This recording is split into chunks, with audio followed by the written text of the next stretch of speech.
चलो मुन्ना आजा, ध्यान दे बेटा। Financial statement CMA inter group 2 company accounts, उसमें फिनेंशियल स्टेटमेंट का एक क्वेश्चन मैंने लास्ट लेक्चर में होमवर्क दिया था। जो भी बच्चा लेक्चर रिकॉर्डेड देख रहा है, मे भी शायद आपको लास्ट लेक्चर के अंदर में होमवर्क नहीं दिखा होगा, तो आपने अभी देख लेना है। छोटू सा क्वेश्चन है, आपके सीएमए इंटर के वर्क बुक का क्वेश्चन है, राइट है ना। वर्क बुक के अंदर में एक क्वेश्चन अच्छा था, तो ये यहाँ पे अभी ले लिया जस्ट फॉर प्रैक्टिस पर्पज। हाँ, थोड़ी बहुत इसमें करेक्शन है, वो मैं करवा के दे देता हूँ। आ जाओ, ध्यान दे दे बेटा। क्या दिया इसके अंदर में, देखो तो जरा। Following is the trial balance of the business of A limited. ठीक है, क्या बोला यहाँ पे। मशीनरी दे दी थी 50,000 की, डेटस थे 22,000 के, स्टॉक ये 1/4/2016 का दिया और बैलेंसेस है 31 मार्च 17 के। मतलब ये ओपनिंग बैलेंस आपको दिया है। परचेज दे दिया, salary, contribution to PF, bill receivable, rent. Investment में लिखा हुआ है 40% शॉर्ट टर्म, यानी 25,000 में 40% शॉर्ट टर्म है, यानी कितनी है शॉर्ट टर्म, 10,000 करंट इन्वेस्टमेंट, और बची हुई क्या है फिर 15,000। देयरफॉर बैलेंसिंग फिगर 15,000 ये क्या रहेगी, नॉन करंट इन्वेस्टमेंट, ये क्या रहेगी, करंट इन्वेस्टमेंट। कॉपीराइट है 18,000, है ना, ये एक लाइन ऊपर आ गया, गलती से इसको नीचे करना है। फर्नीचर कितना है 13,000। एडमिन एक्सपेंसेस कितने हैं 14,000। Advance income tax 4,000। Advance income tax कौन से साल का है, पिछले साल का। करंट ईयर कौन सा है 16-17, तो पिछला साल कौन सा रहेगा 15-16, तो ये 15-16 का एडवांस टैक्स है। 15-16 में हमने एडवांस टैक्स पे करके रखा था, उसका बैलेंस यहाँ पे कैरी फॉरवर्ड हुआ है। कितना है बेटा एडवांस टैक्स 4,000। एडवांस टैक्स 16-17 में हमने पे किया हुआ है, सो ये करंट ईयर का एडवांस टैक्स है। कितना बेटा 5,000। कैश बैलेंस है 3,000। बैंक बैलेंस है 10,000। डिबेंचर इंटरेस्ट पे किया था हमने 600। लैंड है 8,000 की। Loss on sale of fix asset 400। अच्छा, फिक्स एसेट सेल किया लगता ड्यूरिंग द ईयर, है ना, तो फिक्स एसेट का अकाउंट बना लेंगे अगर ज़रूरत पड़ी। अगर सिर्फ इतू सा एक एडजस्टमेंट होगा तो अकाउंट नहीं बनाए तो भी चलेगा, अदरवाइज बना लेंगे। एडवांस टू सप्लायर दे रखा था, डेबिट बैलेंस है। ये सारे आपके डेबिट बैलेंस ही दिख रहे हैं मुझे तो, और ये सारे फिर शायद कैपिटल क्रेडिटर्स, ये होंगे आपके क्रेडिट बैलेंसेस। देख लेते हैं। कैपिटल था 40,000 का, 10 का एक शेयर है, 4,000 शेयर्स थे। Creditors 18,000, sale 2,04,000, bill payable 33,000, interest received 4,000, general reserve 15,000, PF payable, employer का जो कंट्रीब्यूशन है प्रोविडेंट फंड के लिए, तो वो पेएबल दिख रहा है यहाँ पे ईयर एंडिंग में 2,000 का। ट्रायल बैलेंस में जो भी आइटम दिए ना उनकी अकाउंटिंग हो चुकी है, तभी बैलेंस यहाँ पे आया, राइट। उसके बाद प्रोविजन फॉर टैक्स 15-16, पिछले साल का प्रोविजन का बचा हुआ बैलेंस इस साल के ओपनिंग में आ गया और वो हम लोगों को यहाँ पे दिख रहा है। टीडीएस दिख रहा है 16-17। ये क्या है बेटा टीडीएस 16-17, और ये तो क्रेडिट बैलेंस में दिख रहा है, क्या मतलब है इसका, एनीबडी। टीडीएस 16-17 क्रेडिट बैलेंस, हाँ लाइबिलिटी, बट क्या कैसे आई टीडीएस की लाइबिलिटी, ये एक नया आइटम दिखा अभी तक तो, बाकी तो सब जाने पे जाने। हाँ, कोई अगर बच्चे को इसके पहले के कोई आइटम में डाउट है तो प्लीज़ पूछ सकता है कि सर ये क्या चीज़ है। टीडीएस पेएबल, आपने सभी ने इनकम टैक्स सब्जेक्ट के अंदर में पढ़ा हुआ है कि अगर आप किसी के लिए सोर्स ऑफ इनकम हो तो आपको टीडीएस काटना होगा। जैसे मान लो मैं मेरे किसी एम्प्लॉय को सैलरी दे रहा हूँ और उसकी सैलरी उसके टैक्स लिमिट के ऊपर जा रही है, उसके जो टैक्स स्लैब है ना जीरो टैक्स वाला, उसके ऊपर जा रही है। जैसे 5 लाख रुपए तक के कोई टैक्स नहीं है, 5 लाख के ऊपर अगर उसकी सैलरी जाती है तो मुझे उसका टीडीएस काटना पड़ेगा, यस और नो। तो मैं मेरे एम्प्लॉय के लिए क्या हो गया सोर्स ऑफ इनकम, तो मैं उसके लिए टीडीएस काटूंगा। फॉर एग्जाम्पल 10% है, तो मैंने 6 लाख के सैलरी के लिए कितने का टीडीएस काटा आपको समझाने के लिए 60,000 रुपये। और वो टीडीएस तो मैंने काट दिया, वो मेरे पापा का थोड़ी है, वो सरकार का है, मुझे देना पड़ेगा ना सरकार को। सो टीडीएस तो काट दिया लेकिन पे नहीं किया, टीडीएस तो काट दिया लेकिन पे नहीं किया, मतलब टीडीएस देना बाकी है, किसको देना पड़ेगा? सरकार को। तो बस वही है ये टीडीएस पेएबल। सो ईयर एंडिंग में टीडीएस काटा लेकिन पे नहीं किया, ऐसा बैलेंस दिख रहा था 400 का। देन 10% डिबेंचर्स थे 8,000 के, बैंक ओडी था, बैंक ओडी था आपको समझाने के लिए 2,000, प्रोविज़न फॉर डिप्रिसिएशन था 10,000। प्रोविज़न फॉर डिप्रिसिएशन का क्यूमुलेटेड बैलेंस है कितने का? 10,000 का। आगे ये तो ट्रायल बैलेंस दिया हुआ है। ट्रायल बैलेंस के अंदर में किसी बच्चे को अगर कोई डाउट है तो प्लीज़ एक बार पहले पूछो, एनीबडी। हाँ, क्वेश्चन लिखना है तो लिख लो, कोई दिक्कत वाली बात नहीं बेटा। डन, सिंपल है। Hello hello hello hello hello, okay, हाँ बेटा लिख लेना। उसके बाद you are required to prepare statement of profit and loss account for the year ended 31 March 15। यहाँ पे 31 मार्च 17 करो। आगे और बोला है and balance sheet as on that date after considering the following information. Unsold stock यानी क्लोजिंग स्टॉक दिया हुआ है, अगेन यहाँ पे डेट चेंज करना पड़ेगा, 15, 16, 16, 17। क्लोजिंग स्टॉक की डेट क्या आएगी बेटा यहाँ पे? 31 मार्च 17। कर लेना correction. Depreciation is to be charge at 10% on the original cost on all fix asset, ठीक है, करंट ईयर का। 1/9 of the copyright is to be amortize. Copyright की तरह देखो तो ऊपर में कॉपीराइट कॉपीराइट कॉपीराइट कॉपीराइट क्यों नहीं दिख रहा है? हाँ, कहाँ पे दिया है? ये है कॉपीराइट 18,000 का 1/9 यानी 2,000। ये हम लोगों को क्या करना है? अमोर्टाइज करना है, राइट ऑफ करना है, P&L के डेबिट में डालना है। दूसरा इफेक्ट कॉपीराइट कम हो जाएगा, एक इफेक्ट P&L के डेबिट में जाएगा। Income tax is to be provided at 30%। जो भी आपका करंट ईयर का प्रॉफिट बिफोर टैक्स आएगा उसका आपने कितना परसेंट प्रोविजन क्रिएट करना है? 30%। Dividend to be propose at 10% and the rate of dividend distribution tax is again 10%। Dividend कितना आएगा बेटा बताओ तो? शेयर कैपिटल 40,000 का दिख रहा है, मैं ऐसा अज्यूम करूंगा कि यही पेडअप कैपिटल है, और पेडअप कैपिटल के ऊपर हम लोगों को क्या देना पड़ता है? डिविडेंड। 40,000 का 10% कितना आ रहा है? 4,000, और 10% टीडीएस अपना डीडीटी है। डीडीटी किसके ऊपर रहता है? डिविडेंड के अमाउंट पे। 4,000 का 10% 400, वो रहेगा आपका डीडीटी। तो 4,000 और 400। आगे बोला है 5% of the profit is to be transferred to reserve.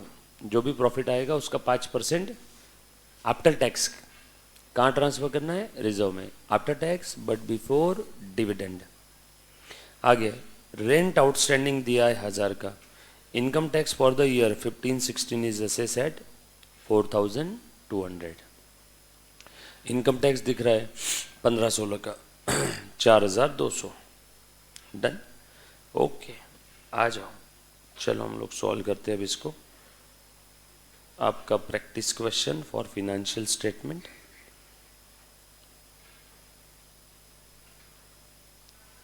क्या नाम था कंपनी का? ए लिमिटेड। ए लिमिटेड। देखो बना लो फॉर्मेट। एक बना लेना है P&L अकाउंट का,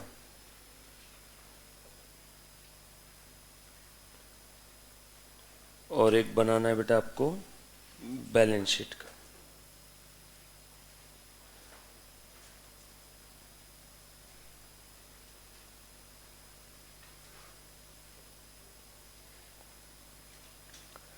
सीरियल नंबर, पर्टिकुलर, बनाओ बनाओ फटाफट से।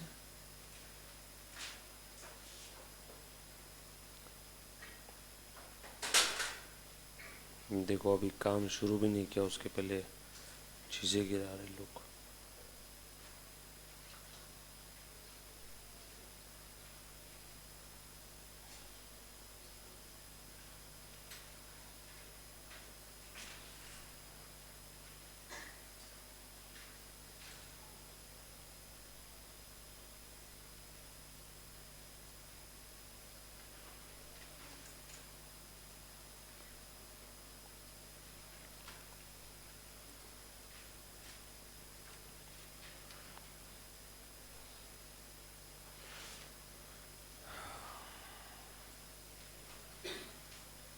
और income statement for the year ended, किसका था ये? Of A limited, of A limited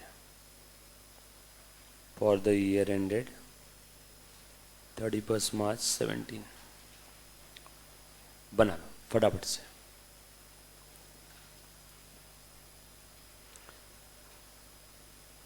अच्छा, एक एक पेज का बड़ा बड़ा फॉर्मेट बनाओ।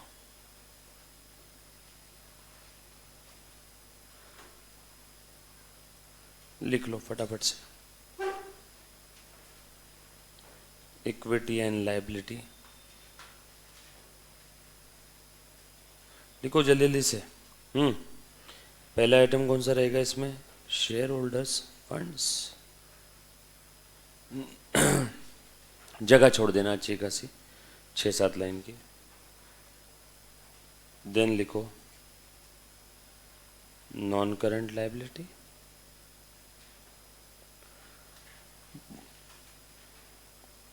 फिर से जगह छोड़ दो 6-7 लाइन की। देन लिखो current liability,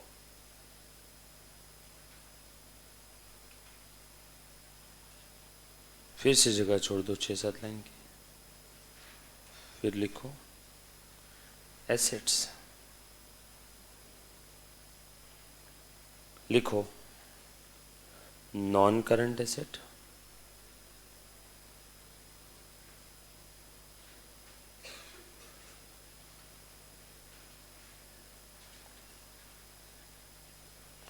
non current asset में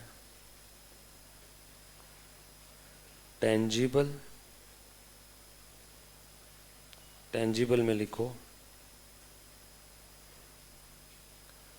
फिक्स एसेट।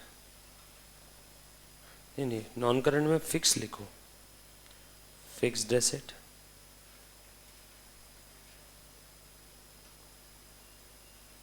उसमें लिखेंगे टेंजिबल,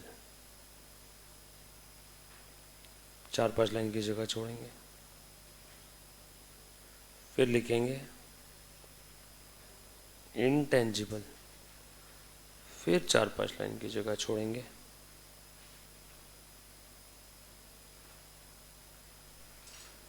और फिर लिखेंगे आप लोग इन्वेस्टमेंट, फिर 4-5 लाइन की जगह छोड़ेंगे। नॉन करंट में फिक्स एसेट और इन्वेस्टमेंट, फिक्स में टेंजिबल इनटेंजिबल। उसके बाद आप लिखो करंट एसेट, फिर 6-7 लाइन की जगह छोड़ देना।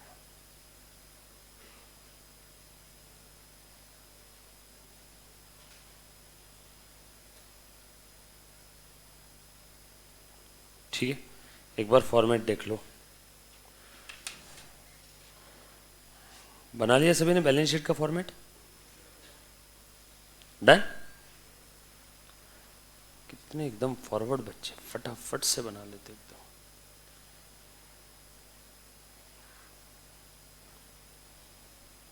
लिखो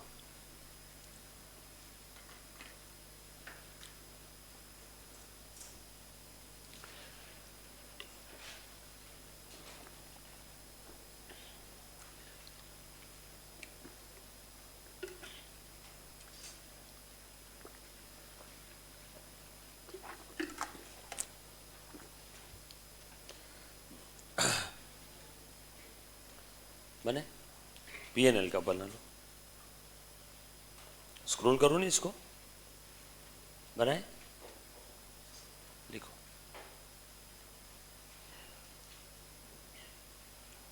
कौन सा वाला देखना है? बना लिया इधर पूरा, लिखो PNL।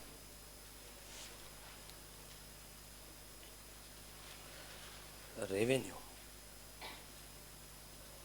ब्रैकेट में लिखो सेल्स, एक लाइन की जगह छोड़ के, अदर इनकम एक दो लाइन की जगह छोड़ के, टोटल इनकम और टोटल रेवेन्यू, टोटल इनकम ज़्यादा प्रॉपर वर्ड रहेगा, टोटल इनकम माइनस एक्सपेंसेस, छोड़ दो 10-15 लाइन की जगह, और इसके बाद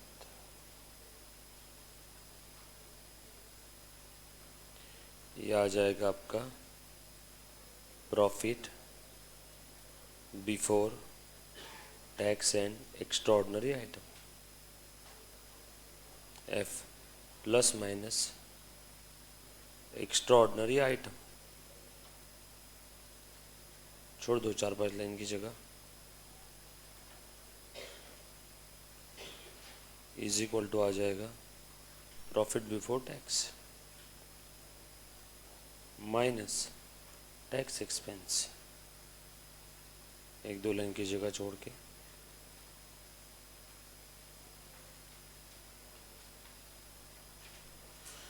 is equal to profit after tax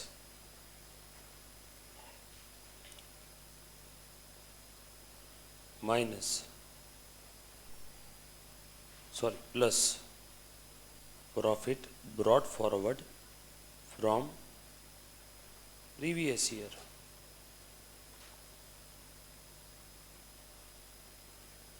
is equal to, हमने पूरा क्वेश्चन पढ़ा, इसके अंदर में डिसकंटिन्यूइंग ऑपरेशन कुछ ऐसा दिख नहीं रहा है, तो मैं डिसकंटिन्यूइंग वाले ऑपरेशन वाले आइटम लिख के यहाँ पे जबरदस्ती कचरा अभी नहीं बढ़ाता हूँ।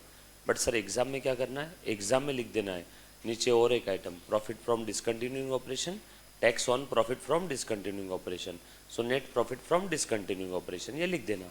कि लिख के दे दूँ यहाँ पे, लिख के दे दूँ कि छोड़ दूँ? लिखोगे आप? इसके पहले कि हर एक क्वेश्चन में लिखा है हमने डिसकंटिन्यूइंग ऑपरेशन, अब आता नहीं, जनरली उसमें आता नहीं, अगर रहता तो डायरेक्ट फिगर दे देते कि प्रॉफिट इतना हुआ डिसकंटिन्यूइंग ऑपरेशन से, उसमें से टैक्स इतना माइनस कर देना, तो हम लोग वहीं पे प्लस माइनस कर देंगे। तो यहाँ पे लिख दूंगा मैं प्रॉफिट बैलेंस माइनस अगर कुछ है तो ट्रांसफर टू रिजर्व और fund is equal to available profit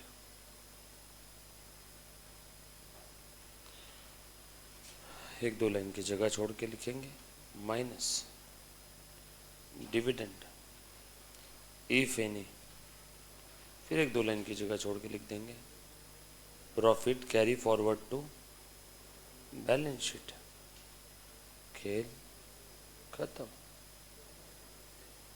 ठीक है, और नीचे ऐसा लिखो OP EPS A बेसिक और B डाइल्यूटेड।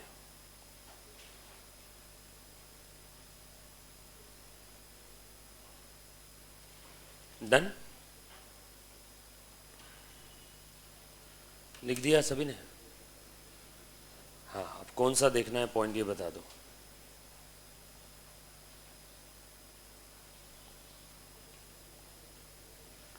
दिख रहा है क्या सभी को? कौन सा वाला पॉइंट देखना है? लिख लिया पूरा? डन। हेलो हेलो हेलो, हाँ ओके।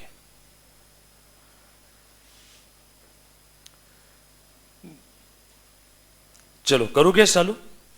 आज क्वेश्चन प्रैक्टिस, आज क्वेश्चन से स्टार्ट करो। सबसे पहला आइटम क्वेश्चन में क्या दिख रहा है देखो तो, यहीं पे हमारे पास बाजू में। वाह यार, ऐसा कितना अच्छा लगता है, लेफ्ट राइट। फिर फ़ोन का आज काम नहीं है। चल ओके डन। चल क्वेश्चन में देखते हैं एक एक आइटम और लिखना शुरू करते हैं।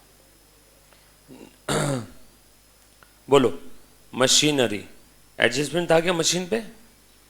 यस था सर। मशीन पे loss on sale of fix asset बोला हुआ है ना? कहाँ बोला है? एडजस्टमेंट तो नहीं, कहीं तो हमने पढ़ा था ना बच्चों, ये ऊपर फिक्स एसेट बेचा है हमने ड्यूरिंग द पीरियड, और उस पर लॉस कितने का हुआ है? 400 का। मतलब अकाउंटिंग हो गई लगता है उसकी। और मशीन के ऊपर क्या चार्ज करना है? बस अब डिप्रिसिएशन। एक्चुअल में ना इन्होंने नीचे एडजस्टमेंट में देना चाहिए था वो, पर ठीक है ऊपर दे दिया, काम आसान कर दिया हमारा। लो मशीन कितना है? 50,000 का। और कोई मशीन के बारे में कुछ बोला है क्या? चेक कर लो। शेयर कैपिटल क्रेडिटर्स इधर में कुछ नहीं, ओके। पुराना वाला प्रोविज़न दे दिया है 10,000 का। और अभी नीचे में बस इतना ही बोला है, ये वाला depreciation is to be charge at 10% on original cost on all fix asset. ठीक है चलेगा, और कहीं नहीं है ना, बस इतना ही है। ले लो मशीन का कितना आ रहा है बेटा बता दो? 50,000। स्ट्रेट वे डिप्रिसिएशन चार्ज करेंगे।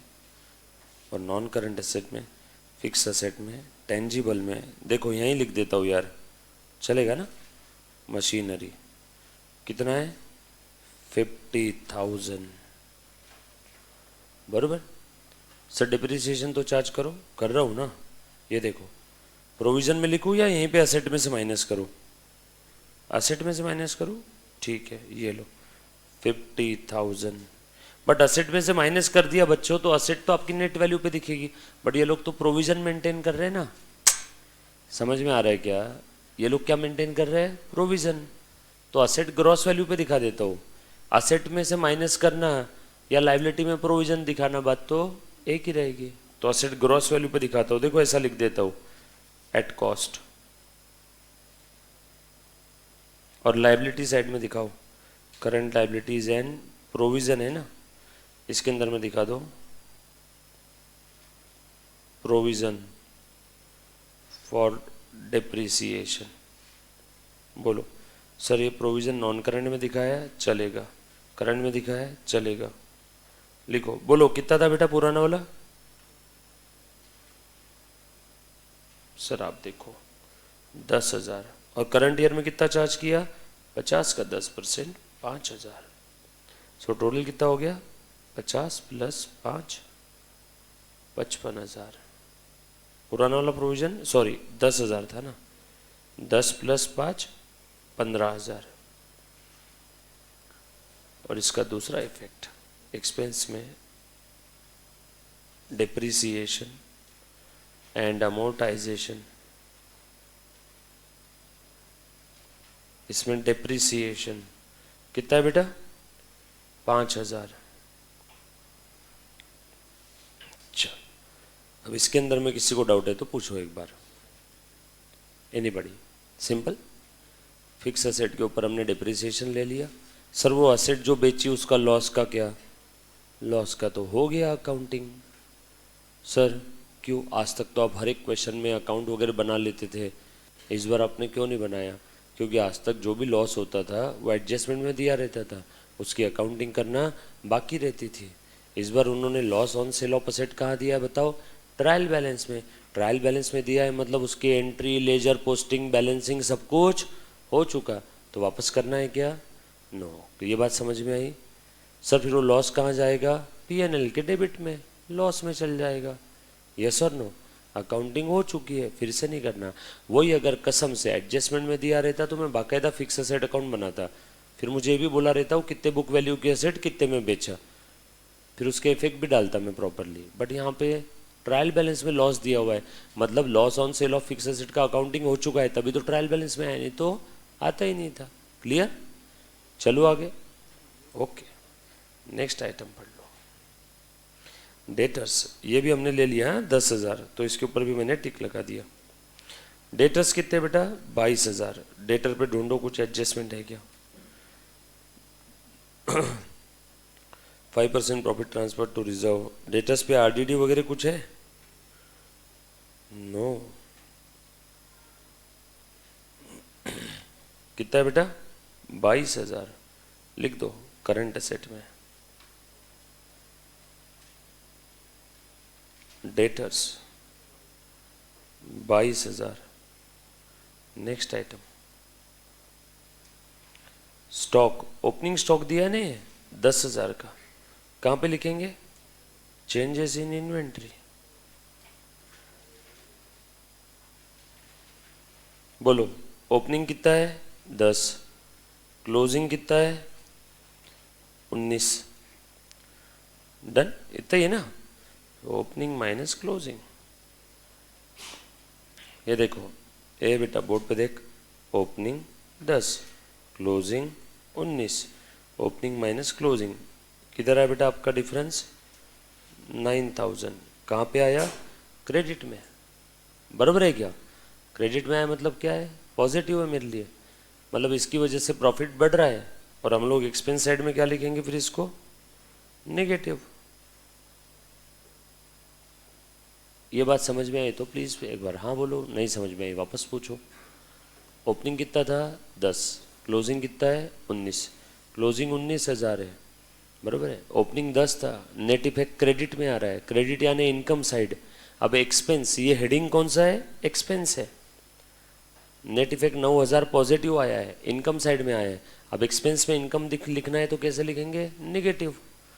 यस और नो? चलो आगे नेक्स्ट आ जाओ। परचेजेस कितने दिए बेटा? परचेजेस यहाँ पे 98,000। और कुछ है परचेज के ऊपर एडजस्टमेंट ढूंढो।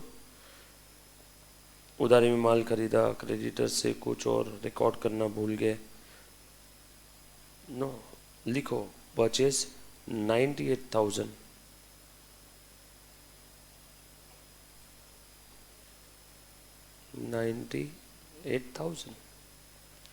परचेज के बाद सैलरी, सैलरी पे एडजस्टमेंट है क्या? देखो लिख दो सैलरी 23,000 और नीचे कंट्रीब्यूशन टू पीएफ दिया है 9,000। ये भी तो एम्प्लॉय को ही जाएगा ना दोनों भी। और एम्प्लॉय के लिए और कौन से आइटम है देखो तो? सैलरी और कंट्रीब्यूशन टू पीएफ है। कुछ एम्प्लॉय को बोनस दिया, एम्प्लॉय को इंसेंटिव दिया, दिवाली के फटाके दिए और कुछ कुछ कुछ कुछ दिया होगा तो चेक करो। बस इतना ही है सर। ये पीएफ पेएबल, ये लाइबिलिटी है। एम्प्लॉय के लिए दो चीज़ दिया है, सैलरी और पीएफ, दोनों एम्प्लॉय के लिए है। तो लिखो एम्प्लॉय बेनिफिट। एम्प्लॉय बेनिफिट कितना है रे बाबा?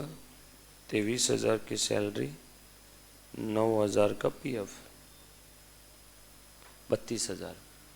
डन। बिल रिसीवेबल आना बाकी। करंट एसेट एडजस्टमेंट है क्या? ढूंढो। Unsold, depreciation, tax, income tax, dividend. No, कहाँ लिखो? करंट एसेट में लिख दो। बिल रिसीवेबल कितना था बेटा? हाँ, क्या हो क्या गया बच्चों आपको आजकल? अरे 14,000। नेक्स्ट, रेंट कितना दिया है बेटा? 18,000। खर्चा है ना, लिख दो क्या?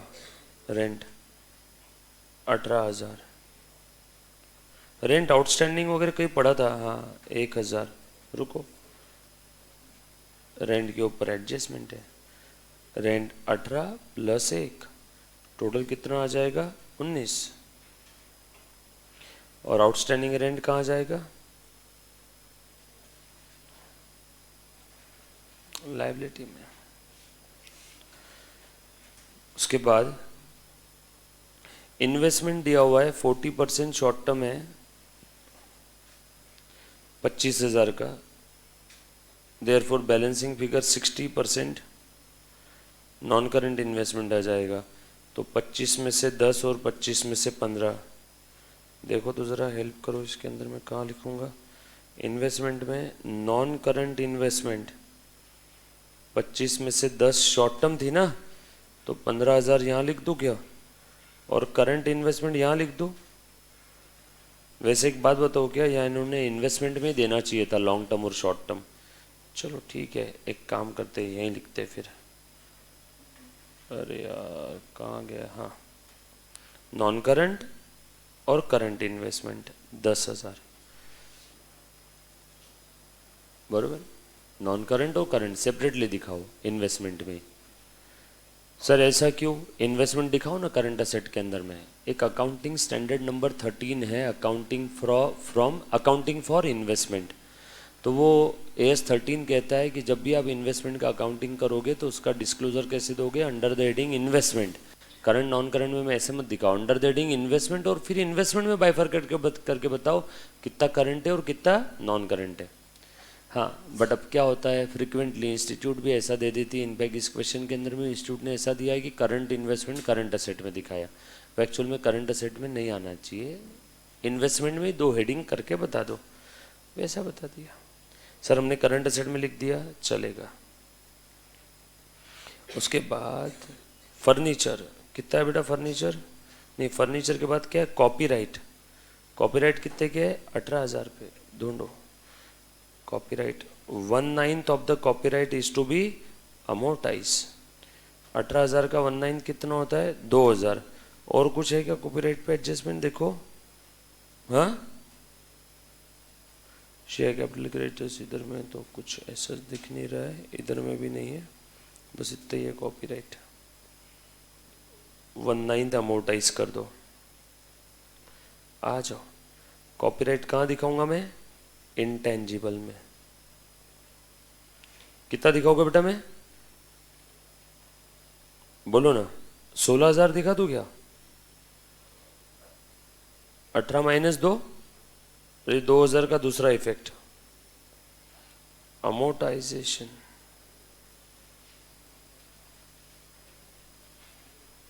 Of copyright 2,000। आप सेपरेट नोट भी बना सकते हो, सभी के लिए नोट बनाना है तो। आइटम ज़्यादा नहीं थे तो मैंने यहीं पे लिख दिया। डन। 2,000 के 2 इफेक्ट, एक असेट में कम और एक एक्सपेंस में दिखा दिया। फर्नीचर 13,000 का है, फर्नीचर 13,000 का है। डिप्रिसिएशन लो इसके ऊपर में 13,000 पे। कितना बोला था? सारी एसेट पे 10%। लो 13,000 का 10% कितना है बेटा? 1,300।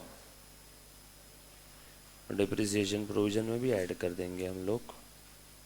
कहाँ गया प्रोविजन फॉर डिप्रिसिएशन? हाँ 1,300 है ना? ओ माय द गॉड, यहाँ लिखता हूँ, मिटाते नहीं उसको। प्रोविजन फॉर डिप्रिसिएशन ऊपर वाला था मशीन, और ये फर्नीचर का, और इसमें ऐड कर देता हूँ 1,300 ना। तो आपका प्रोविजन फॉर डिप्रिसिएशन टोटल 16,300 दिख रहा होगा, राइट? आपका कितना दिख रहा होगा? 16,300। ये एक्चुअल में दोनों एक साथ ऐसा कर देना चाहिए, राइट? ठीक है, चलो आगे। दूसरा इफेक्ट दे दो 1,300 का।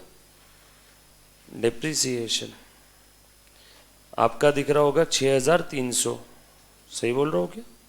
ये 5,000 और ये 1,300। फर्नीचर। चलो उसके बाद आगे लिखा बेटा सभी ने? Then advance tax. Advance tax कितना है बेटा? देखो तो, सॉरी, एडमिन एक्सपेंसेस कितने हैं?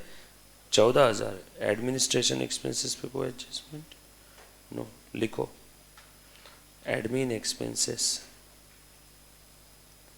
14,000। नेक्स्ट एडवांस इनकम टैक्स 15-16 का 4,000। एडवांस इनकम टैक्स 16-17 का 5,000। और इधर कहीं तो हमने प्रोविजन फॉर टैक्स 15-16 का, और करंट ईयर में भी प्रोविजन क्रिएट करना है। भाई साहब बनाओ वर्किंग नोट नंबर 1।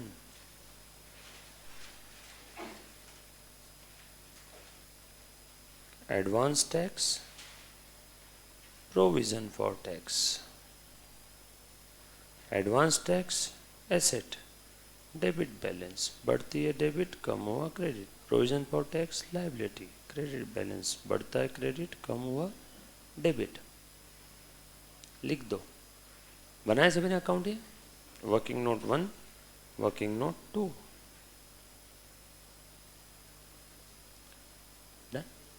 बैलेंसेस लिख दूँ इसमें, ट्रायल बैलेंस से लिखो लिखो, ट्रायल बैलेंस से बैलेंस। एडवांस इनकम टैक्स कितना है बेटा? 15-16 का एडवांस था क्लोजिंग, तो 16-17 का ओपनिंग और 16-17 का ये closing. So opening advance tax 4000 और क्लोजिंग 5000। ओपनिंग 4000 और क्लोजिंग 5000। किसी को डाउट है तो प्लीज़ एक बार वापस पूछो। एडवांस टैक्स असेट है, पिछले साल के एंडिंग का एडवांस, इस साल का opening advance. Advance tax asset, asset का debit balance, opening balance debit में। और 16-17 इन्हें करंट ईयर के एंडिंग का बैलेंस है 5000, वो भी मैंने लिख दिया क्लोजिंग बैलेंस 5000। डन। चलो आगे। उसके बाद कैश का बैलेंस दिया हुआ है।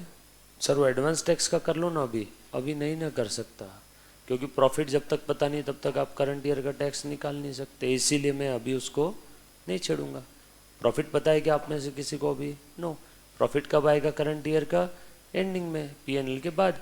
और जब प्रॉफिट आएगा तब उसका मैं टैक्स प्रोविजन निकालूंगा करंट ईयर का, और करंट ईयर का टैक्स प्रोविजन यहाँ पे डाल दूंगा, वरना माँ कसम मैं बीच करने वाला था।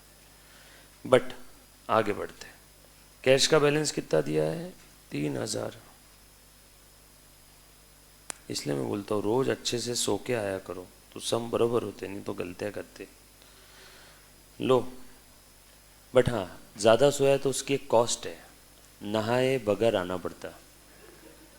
क्या करें अब, ऑप्शन नहीं। सर आप कितने दिन से नहीं नहा के आए? फिर नहीं रे, मैं रोज़ सोता नहीं हूँ, नहा के आता हूँ। अभी पिछले 1 हफ्ते से नहाया नहीं बस। कैश कितना है? 3000। करंट एसेट में लिख दूं क्या रे? कैश में क्या कुछ चेंज हुआ है क्या? चेक करो तो, नहीं तो डायरेक्ट वर्किंग नोट बनाना पड़ेगा। और इसके लिए अनसोल्ड स्टॉक है, डिप्रिसिएशन नॉन कैश है, कॉपीराइट नॉन कैश है, income tax provision non cash है, डिविडेंड प्रपोज नॉन कैश है, रेंट आउटस्टैंडिंग। अच्छा, अब ये advance tax provision for tax के अंदर में अगर टैक्स का पेमेंट कुछ रहा तो कैश का बैलेंस आएगा, जो भी है। बस एक ही आइटम रहेगा तो लिख दो क्या? बाकी तो ऐसा कुछ दिख नहीं रहा है, तो मैं अलग से अकाउंट नहीं बनाता हूँ कैश का, कैश यहीं पे लिखता हूँ। ये देखो करंट एसेट में इनर कॉलम में यहीं पे कैश लिख रहा हूँ। कैश का बैलेंस कितना है बताओ? कितना है बेटा? हाँ 3000 ना, ये देखो यहाँ पे लिख दिया मैंने, ठीक है। अब जो भी प्लस माइनस होगा, बोलो हर्षद। अच्छा ओके है, उसमें पूछना क्या, डायरेक्ट ले लेते। मुझे लगा इधर कुछ आना था, वापस चले गए। चलो आगे। मैंने क्या किया, कैश के ऊपर एडजस्टमेंट खासा कुछ थी नहीं, इसके लिए मैं अंदर का कॉलम में लिख दिया। अदरवाइज आप अकाउंट भी बना सकते हो। उसके बाद बैंक बैलेंस 10,000, बैंक भी यहीं पे लिख लेता हूँ, थोड़ी सी जगह छोड़ के। आखिरी में क्या, मेरे पास तो बहुत जगह है तो मैं बढ़ा सकता हूँ। बैंक बैलेंस के बाद डिबेंचर इंटरेस्ट पेड 600, कहाँ लिखूंगा मैं? बोल रहे फाइनेंस कॉस्ट में 600 लिख दिया, बाद में इनर की टोटल आउटर में कर लेंगे, बराबर। लैंड 8000, कहाँ लिखो? टेंजिबल फिक्स एसेट में। डायरेक्ट आउटर कॉलम में लिखूं क्या? एडजस्टमेंट है इस पे, देखो डिप्रिसिएशन। लैंड पे चार्ज करूं? ऑन ऑल फिक्स एसेट बोला है, करूं क्या? वेरी गुड, कोई हाँ बोलना था सिर्फ। Income tax, dividend propose, rent outstanding, ठीक है। लैंड के बारे में और तो कोई कुछ दिया नहीं, लिख दो ना डायरेक्ट 8000। आपने बोला इसके लिए लिख रहा हूँ। हाँ, लाइन के बाद क्या है? Loss on sale of fix asset, कहाँ लिखो? दो इफेक्ट मत देना, यही लिख दो, एक्स्ट्रा ऑर्डिनरी आइटम में लिखो। माइनस, अरे यार वो बाहर लिख दे, loss on sale of fix asset. कितने का लॉस हुआ, बोलो बोलो, 400। प्रॉफिट में से माइनस करेंगे ना इसको, इसके लिए मैंने माइनस में लिखा है। अगर ये एक्सपेंस वाला कॉलम होता तो इसको मैं प्लस में लिखता, बट ये ऊपर देखो ना क्या आ रहा है, ऊपर आपका प्रॉफिट आ रहा है, प्रॉफिट में से ये लॉस मुझे क्या करना पड़ेगा, माइनस। ठीक है। एडवांस टू सप्लायर, ये दिया है या लिया है, डेबिट बैलेंस है मतलब दिया होगा। Loans and advances, loans and advances कितना दिया है बेटा, 1000। एक ही होगा ऐसा सोचता हूँ, इनर कॉलम में लिख रहा हूँ, और कोई लोन्स एडवांस रहा तो वहीं पे ऐड कर दूंगा। ठीक है, चलो भैया ये खत्म। शेयर कैपिटल कहाँ लिख दो, 40,000 यहाँ पे लिख दूँ क्या, शेयर होल्डर्स फंड में। शेयर कैपिटल पहले एक बार ढूंढो, और कोई ड्यूरिंग द पीरियड इशू किया नए शेयर्स तो ऐड कर देना एडिशनल इंफॉर्मेशन में। देखो बायबैक किया होगा तो लेस कर देना। नो लिख देता हूँ एज इट इज 40,000। क्रेडिटर्स ढूंढो, एडजस्टमेंट है क्या कुछ, क्रेडिटर्स है लेकिन आउटस्टैंडिंग रेंट वो तो हमने ऑलरेडी लिख दिया, वापस लिखने की ज़रूरत नहीं है, बस 18,000 लिख रहा हूँ डायरेक्टली।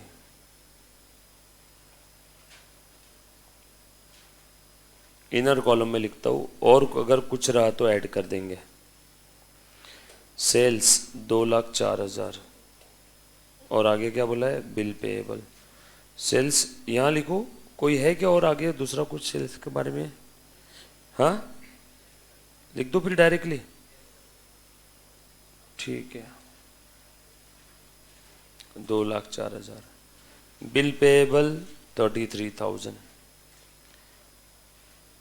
बिल पेएबल क्रेडिटर्स में लिखता हूँ 33,000। सर क्यों, बिल पेएबल किसके लिए एक्सेप्ट करते हैं, राह चलते डेटर्स के लिए या क्रेडिटर्स के लिए। मैंने किसी से उधारी में माल खरीदा होगा और मुझे उसको पैसे देना है, तो गारंटी के तौर पे उसने मेरे ऊपर क्या ड्रॉ किया, बिल ड्रॉ किया, और मैंने एक्सेप्ट किया। जिस प्रकार से बिल रिसीवेबल डेटर के ऊपर ड्रॉ करते हैं उसी प्रकार से बिल पेएबल क्रेडिटर हम पे ड्रॉ करता है, तो bill payable is as good as creditor, तो लिख देता हूँ ना साथ में, तो लिख दिया। उसके बाद इंटरेस्ट रिसीव्ड 4,000। अदर इनकम में लिखूँ क्या, 4,000। जनरल रिजर्व क्लोजिंग बैलेंस है 15,000 का, कहाँ लिखूँ सर, शेयर होल्डर्स फंड के नीचे में लिख दो रिजर्व सरप्लस में।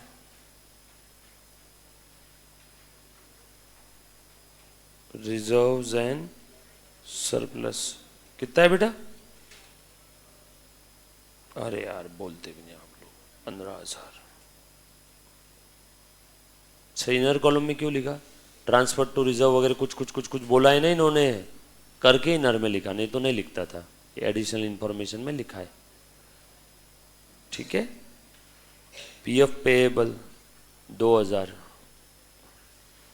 लायबिलिटी ये देखो यही लिख रहा हूँ करंट लायबिलिटी के अंदर में, क्रेडिटर्स में पीएफ पेएबल 2,000। सर हमने अलग से लिखा तो चलेगा। सरप्लस बैलेंस ऑन 1/4/2016, पिछले साल का क्लोजिंग जो प्रॉफिट था इस बार के ओपनिंग प्रॉफिट में ले लो, कितना है 4,000, सॉरी 5,000 है क्या, 5,000 ये यहाँ पे ले लिया। Provision for tax, oh my the gods, कौन से साल की प्रोविजन है, पिछले साल की क्लोजिंग है। इन्होंने ना प्रोविजन के अंदर में ईयर लिखने में गड़बड़ किया, बट वो उससे गड़बड़ से हमारे आंसर पे ऐसा फर्क नहीं पड़ेगा, मतलब ऊपर नीचे किए वाई, बट हम लोग हमारे हिसाब से ऊपर जैसा क्वेश्चन दिया, मतलब ये भी क्वेश्चन गलत नहीं है, ऐसा भी क्वेश्चन हो सकता है, तो हम लोग एज इट इज बगैर चेंज किए इसमें ले रहे। पिछले साल का क्लोजिंग प्रोविजन इस बार का ओपनिंग प्रोविजन हो जाएगा क्या, 4600 कहाँ है? प्रोविजन कहाँ लिखो? क्रेडिट बैलेंस है तो ओपनिंग बैलेंस क्रेडिट साइड में लिखो क्या? लिख दिया। टीडीएस पेएबल होगा, ये क्रेडिट बैलेंस है ना, 400 प्लस 400,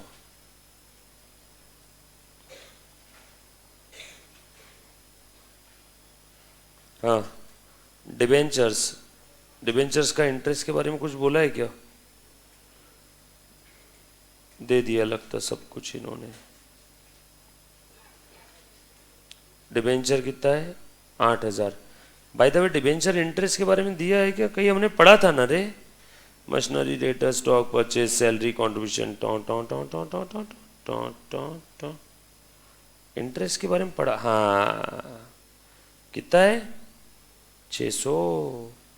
और इंटरेस्ट डिबेंचर कितने के है? 8000। रेट कितना है? 10%। तो 8000 का 10% कितना देना चाहिए था रे? 800। कितना दिया है? 600। So therefore hidden adjustment, बोला नहीं है अलग से, पहचानना पड़ेगा। कितना और देना पड़ेगा? 200। तो आउटस्टैंडिंग इंटरेस्ट लिखेंगे 200। आउटस्टैंडिंग डिबेंचर इंटरेस्ट हमने ऊपर कहीं लिखा है क्या? डिबेंचर इंटरेस्ट देखो तो, हाँ वहीं पे लिखते ना फिर, प्लस 200। और दूसरा इफेक्ट क्रेडिटर में दे दो 200। डन, ठीक है ना? चलो आगे। नेक्स्ट,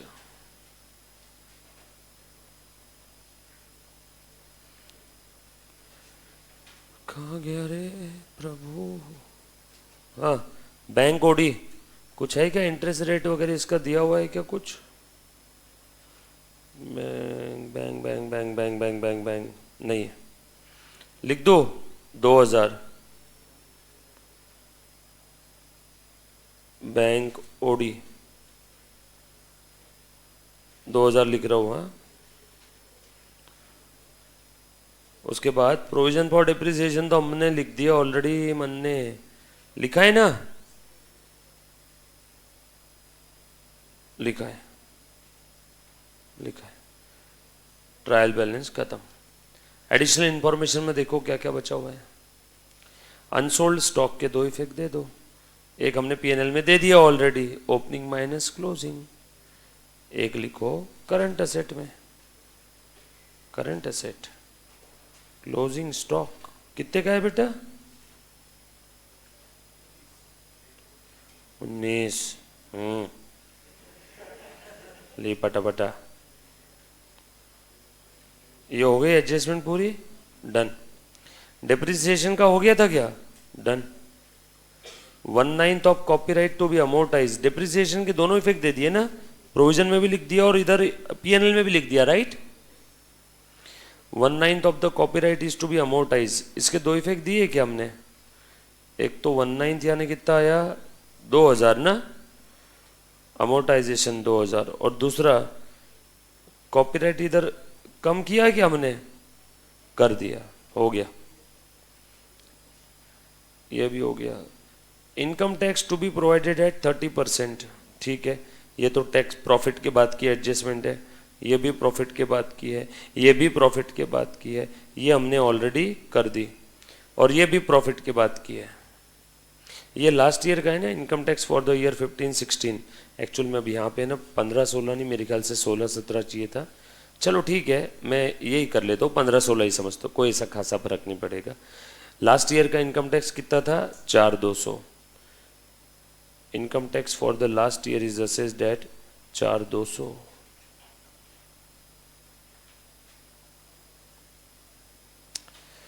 हे प्रभु, ये लो टैक्स लायबिलिटी अकाउंट, ओपनिंग 4200, बरोबर ना? ये बताओ अभी, ये क्या चीज़ मैंने बनाई अभी? बताओ बताओ बताओ। ये वर्किंग नोट 3 क्या है? लास्ट ईयर का टैक्स पेएबल है, लास्ट ईयर का टैक्स पेएबल है 4200 का, ये लास्ट ईयर का है, करंट ईयर में अभी तक दिया नहीं है। बोल वैसे लास्ट ईयर के एंडिंग में देना बाकी था, मतलब करंट ईयर के ओपनिंग में देना बाकी था। सो करंट ईयर का opening payable, payable liability, liability का क्रेडिट बैलेंस, ओपनिंग लिख दिया, क्रेडिट में लिख दिया मैंने, 4,200 देना बाकी था। दे दिया होगा क्या करंट ईयर में? रुको रुको चेक करो, ट्रायल बैलेंस में अभी भी 4,200 का ही दिख रहा है क्या टैक्स लाइबिलिटी? कहीं नहीं दिख रहा है, मतलब दया पक्के में करंट ईयर में इन्होंने ये दे दिया। कैसे दिया होगा? पैसे दिए होंगे या तो कोई तो असेट एडजस्ट किया होगा। लास्ट ईयर में एडवांस टैक्स था हमारा, कितने का था बताओ? लास्ट ईयर का एडवांस टैक्स था 4,000 का। तो ये जो देना बाकी है 4,200, ये 4,200 के अगेंस्ट लास्ट ईयर का एडवांस सेट ऑफ हो जाएगा क्या? बोलो ना हाँ। लास्ट ईयर के अगेंस्ट ये लास्ट ईयर का एडवांस टैक्स था 4, लास्ट ईयर की लाइबिलिटी थी 4,200, तो 4,200 के अगेंस्ट 4,000 एडजस्ट होगा ना, सेट ऑफ होगा कि नहीं? मैंने फरवरी मंथ का रेंट एडवांस में दे के रखा था 4,000 और ओनर आया मेरे पास, बोला फरवरी का रेंट दे 4,200। मैंने बोला हाँ अभी देता हूँ, ये लो 200 और भगा दिया उसको। उसने बोला 200, मैंने बोला 4,000 एडवांस दिया है वो तो एडजस्ट कर, तो एडवांस भी तो एडजस्ट करना पड़ेगा कि नहीं? चलो मैं एडवांस एडजस्ट करने जा रहा हूँ। एडवांस का डेबिट बैलेंस एडजस्ट करना है तो क्रेडिट करो। सो बाय टैक्स लाइबिलिटी कितनी? 4,000 और टैक्स लाइबिलिटी के डेबिट में मर गया, इसलिए मैं इंडेक्स नहीं लगाता हूँ देख, क्योंकि इंटरनेट पे चल रहा है ना कंटिन्यूअसली। बोल कितना आया एडवांस टैक्स? वही तो बोलो, आज बगैर प्रॉब्लम के लेक्चर कैसे हो रहा है। ये हो गया, एडजस्ट कर दिया। बोल लास्ट ईयर का टैक्स अभी भी कितना देना बाकी है? 200।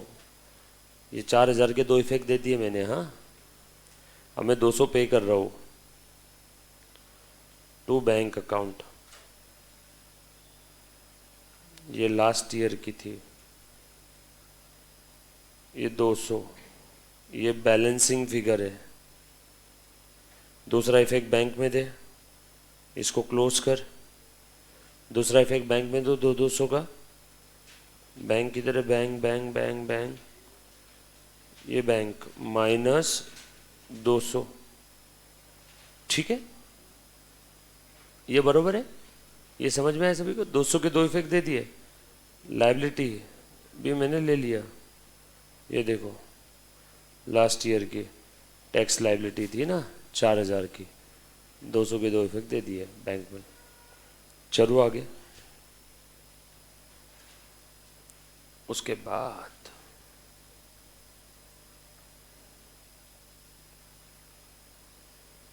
हाँ और पढ़ो, और क्या क्या दिया? ये तो हो गया, ये एडजस्टमेंट हो गया। अब आ जाओ, अब टैक्स निकालना है ना आप लोगों को। चलो अब टैक्स निकाल लो, और तो कुछ बचा नहीं ना, प्रॉफिट बिफोर टैक्स तो निकाल ही सकता हूँ ना, निकालो। अदर इनकम में आउटर कॉलम में लिख दो 4,000, 4,000, ये कितना आया? 2,08,000। पीएफ पेएबल कहाँ है? पीएफ पेएबल सरप्लस कहाँ है? PF payable surplus, PF payable तो लिया ना बेटा मैंने, पीएफ पेएबल ले लिया, 2,000 दिखाया ना मैंने लाइबिलिटी में। और सरप्लस वो ओपनिंग बैलेंस है, पिछले साल का जो क्लोजिंग सरप्लस था वो इस बार का ओपनिंग है, मैंने ले लिया उसका भी इफेक्ट। डन? चलो हाँ, मैंने सारी एडिशनल इंफॉर्मेशन कंसिडर कर ली, except tax, except transfer to reserve, except dividend. Sir ये 3 क्यों नहीं कंसिडर किया? क्योंकि तीनों भी प्रॉफिट के ऊपर डिपेंड है, इसलिए पहले प्रॉफिट निकालूंगा। बरोबर? हाँ बता रहे, एक्सपेंस कितने माइनस करो। अच्छा ये एक्सपेंस माइनस करते समय ये ऐड करना 9,000, बरोबर ना? पहले मुझे बस इसका टोटल बताओ। किसका? ये देखो इसका, सिर्फ इसका, ये डब्बे का।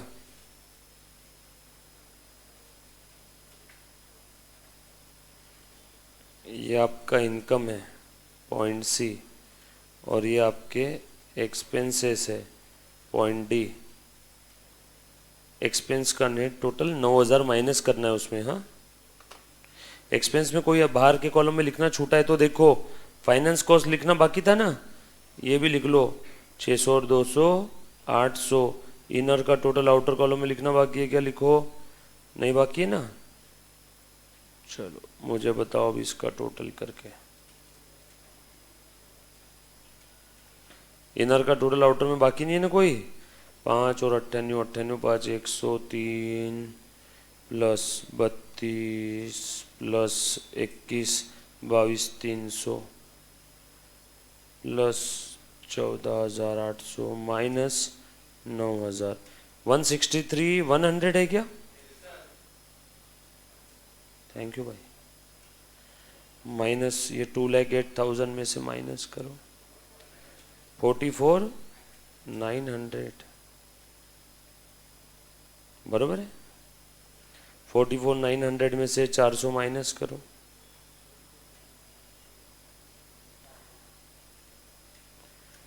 टैक्स कितना है बेटा करंट ईयर का? 30% प्रोविजन बोला है ना। PNL account debit to provision for tax, posting करो इस एंट्री का, पहले टैक्स निकालो 44,900 हो गए मल्टीप्लाइड बाय 30%, 13,350। इसका दूसरा इफेक्ट अब भी तो बाद में भूल जाओगे। क्या एंट्री है ये? Profit and loss account debit to tax provision, बरोबर ना। प्रॉफिट एंड लॉस के डेबिट में एक इफेक्ट तो दे दिया। अरे हमारे अकाउंट कहाँ गए नीचे के तीनों बच्चों? हाँ ये इधर है।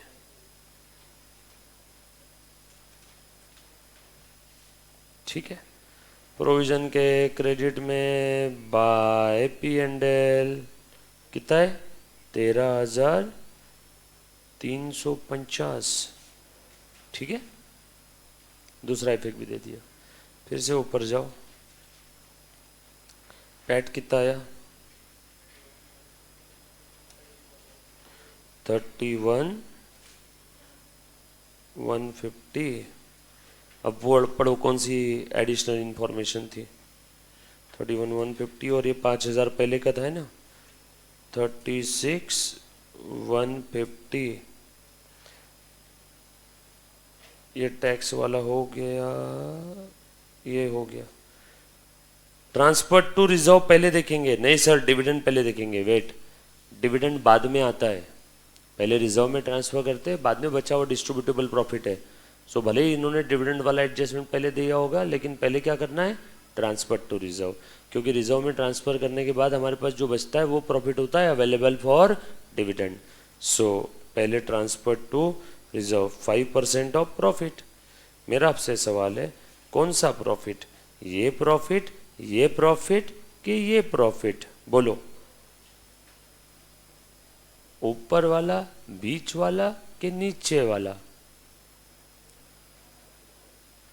बोलो, नीचे वाला इज द रॉन्ग आंसर, क्योंकि इसमें तो पुराने साल का प्रॉफिट भी घुसा पड़ा है ना नीचे वाले में। इस पे 5% नहीं, करंट ईयर के प्रॉफिट पे 5% लेना। आप तो फिर तो पिछले साल का जो प्रॉफिट है वो तो ऑलरेडी रिजर्व में ट्रांसफर करने के बाद ही आया होगा ना, फिर से उसके ऊपर रिजर्व निकालोगे। सो हमेशा ध्यान रखना, transfer to reserve is always on a percentage of current year profit, क्योंकि पिछले साल का प्रॉफिट वो कब आया? रिजर्व माइनस करने के बाद ही आया। मतलब पिछले साल का जो 5,000 है वो रिजर्व माइनस करने के बाद, पिछले साल के P&L में ये 5,000 कैसे आया था? रिजर्व वगैरह सब माइनस करने के बाद ही आया था ना। तो वापस उस 5,000 पे अब रिजर्व नहीं लेना। 31,150 के ऊपर लो, इसके ऊपर लेना है रिजर्व। रिजर्व किस पे लेना है? इस पे 31,150 का 5%, 1557.5 परसेंटेज। बहुत डेसिमल पॉइंट की फिगर बहुत गंदी लगती है यार। 31,150 इंटू 5%, राउंड ऑफ कर दो क्या? 8 आने हैं तो ऊपर में कर लेता हूँ, 1558। ये रिजर्व में ट्रांसफ़र किया। दूसरा इफेक्ट दो रिजर्व का। रुको, ये एडिशनल इंफॉर्मेशन है, दूसरा इफेक्ट देना पड़ेगा ना। प्लस 1558 बरोबर है। चलो आगे, एडजस्टमेंट के दो इफेक्ट। उसके बाद हाँ आ जाओ, अवेलेबल प्रॉफिट कितना है बताना। 34,592। चलो रिजर्व की एडजस्टमेंट हो गई, इनकम टैक्स वाली यहाँ पे हो गई। ये बता दो डिविडेंड कितना देना है बेटा, 10%, और रेट ऑफ डीडीटी कितना है 10%। डिविडेंड दे दो, डिविडेंड 40,000 का 10%, 4,000 ना। शेयर कैपिटल कितना है देखो एक बार, 40 का 10%, 4,000, और डीडीटी कितना आएगा 400। सो कितना हो गया 4,400, 4400, 34,592 में से माइनस किया, बोलो बचा कितना 30,192। डिविडेंड का दूसरा इफेक्ट दो। डिविडेंड दे दिया या देना बाकी है? अरे यार बोलते भी नहीं आप लोग। प्रपोज्ड देना बाकी है, मतलब 30 दिन में देंगे, बट अब 30 दिन कब खत्म होंगे, ये तो अगले पीरियड में चले जाएंगे ना। हाँ वैसे यहाँ पे एक और ट्रीटमेंट ऐसी हो सकती है कि प्रपोज है तो आपको अगर आखिरी में 1 मिनट ही बचा एग्जाम में तो खट से नोट लिख देना, propose dividend have been ignored. क्या करना, प्रपोज है इग्नोर कर दिया, जब डिक्लेयर हो जाएगा तब एंट्री करेंगे, तो ऐसा नोट लिख के आप अपने आप को बचा सकते हो। उसको क्या मालूम कि आखिरी का 1 मिनट बचा था तो इसने नोट लिख के छोड़ दिया है ना, बट मैं यहाँ पे अभी लिख दिया तो मैं छोड़ूंगा नहीं उसको, मैं यहाँ पे लिखूंगा। तो ये समझ में आया सभी को, प्रपोज है तो आप ऐसा भी सोच सकते हो कि इग्नोर कर दो। बट अगर मैं सिर्फ अकाउंटिंग स्टैंडर्ड की या कंजर्वेटिज्म कॉन्सेप्ट की बात करूं तो प्रपोज डिविडेंड 99.99999% केसेस में डिक्लेयर होता ही है, क्योंकि कोई पागल ही रहेगा शेयर होल्डर जो बोलेगा नहीं नहीं मुझे डिविडेंड नहीं चाहिए। मतलब प्रपोज हर बार डिक्लेयर हो ही जाता है। सो बताओ दूसरा इफेक्ट कहाँ, दे दूं कि देना बाकी है। प्रपोज है तो देना बाकी है ऐसा सोचूं क्या, लिखो डिविडेंड पेएबल प्लस डीडीटी कितना है 4400, इतना ही है ना, हाँ 4400। उसके बाद हो गई। अब ये वाली एडजस्टमेंट का इफेक्ट दे दो। ये अकाउंट तो हमारा क्लोज हो गया था। प्रोविजन फॉर टैक्स हम लोग यूज़ कर लेंगे। एडवांस टैक्स का बताओ बैलेंस कितना आ रहा है, 4,000 था एडवांस टैक्स, ये यू ख़त्म कर दिया। क्लोजिंग बैलेंस कितना था 5,000, बैलेंस किधर आया 5,000। ये क्या है आपका advance tax account debit to bank, balancing figure. Sir क्या लिखा आपने, अरे बाबा एडवांस टैक्स का बैलेंसिंग फिगर है, एडवांस टैक्स के डेबिट में आया बैलेंसिंग फिगर, मतलब एडवांस टैक्स नाम की असेट आपकी बढ़ी। एडवांस टैक्स असेट कैसे बढ़ती है, जब सरकार के मुंह पे आप 5,000 रुपये दे मारते हो तभी बढ़ती है ना, नहीं तो क्यों बढ़ेगी। दूसरा इफेक्ट दो इसका, बैंक में 5,000 माइनस 5,000, ये भी account close, tax liability close. Provision for taxation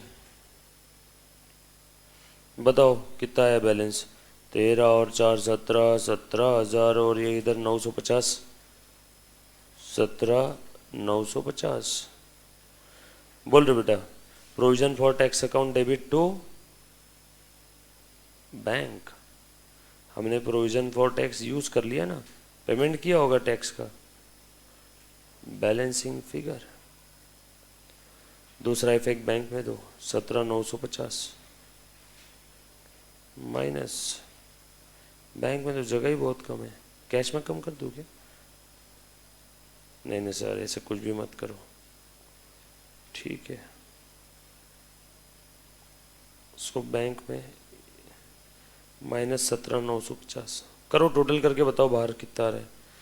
cash का आ रहा है 3,000, ये आ रहा है 22,000, बिल रिसीवेबल 14,000,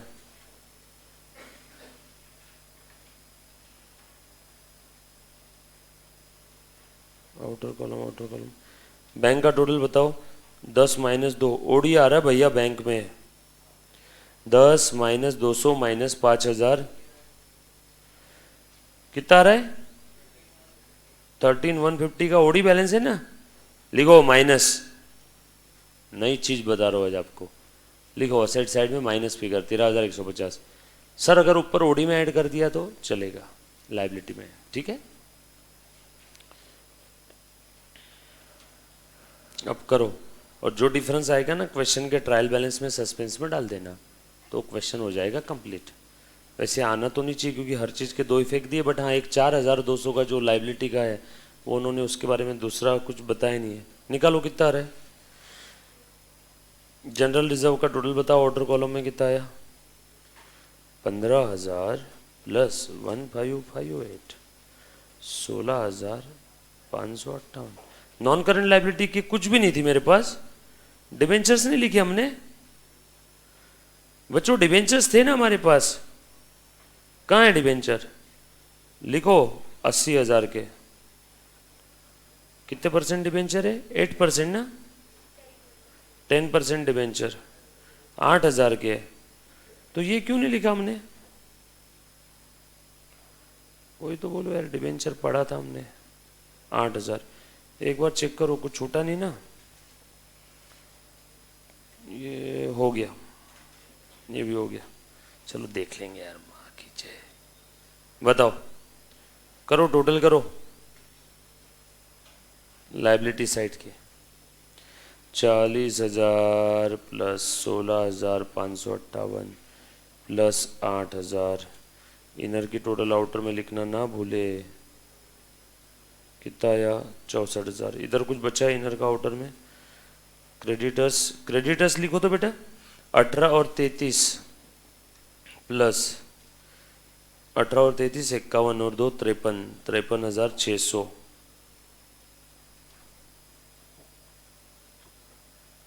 प्लस 16,300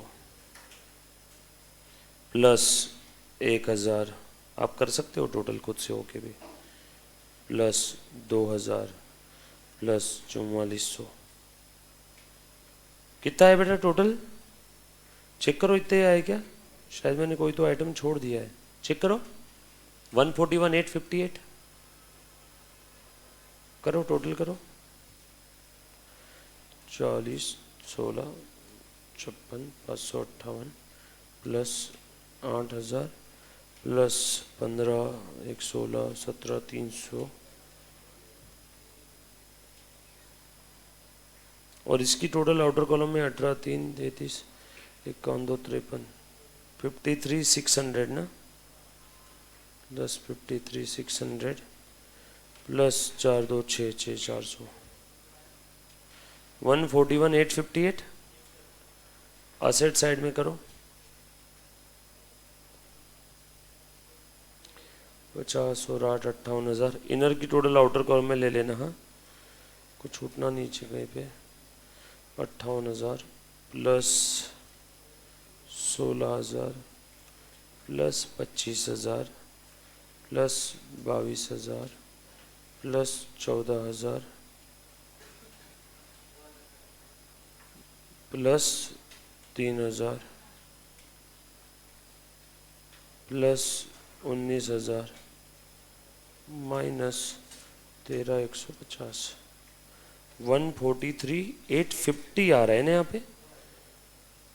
2,000 रुपये का कौन सा डिफरेंस आ रहा है? 143,850। कौन सी चीज छूट रही है?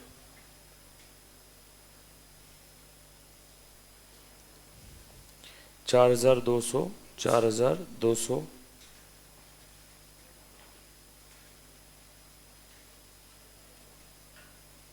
क्वेश्चन में जो ट्रायल बैलेंस दिया इसकी टोटल सही है क्या? इनकी बैंक ओडी लिया हमने 2,000 का, चेक करो। बैंक ओडी हाँ लिया है बेटा। प्रॉफिट का टोटल करके देखना सही है क्या? करो करो करो। 141,858, 143,850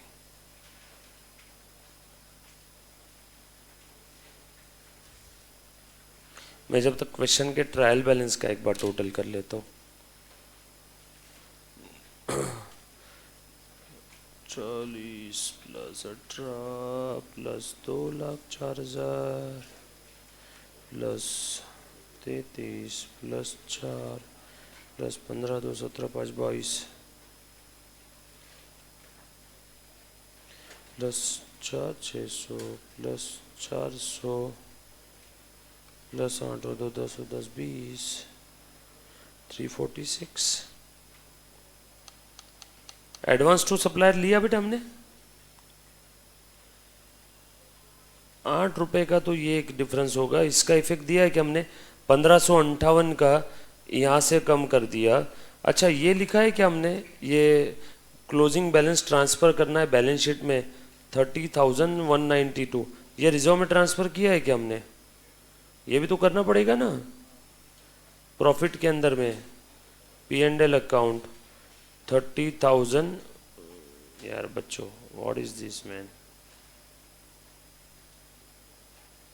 करो ना, ये कौन ट्रांसफर करेगा 30,000, वो टोटल चेक करो 30,192 आ रही है क्या बराबर। P&L अकाउंट ट्रांसफर,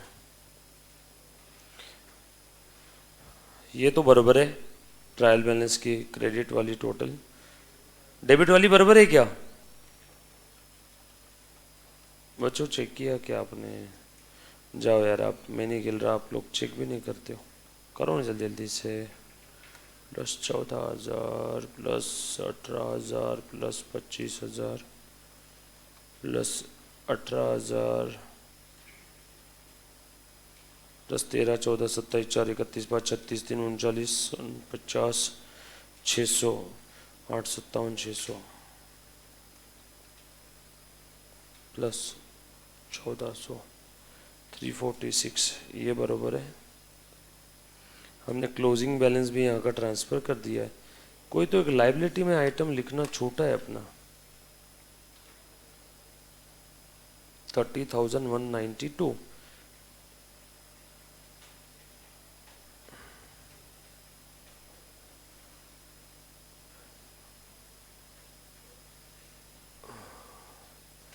$1992 का डिफरेंस है, 143,850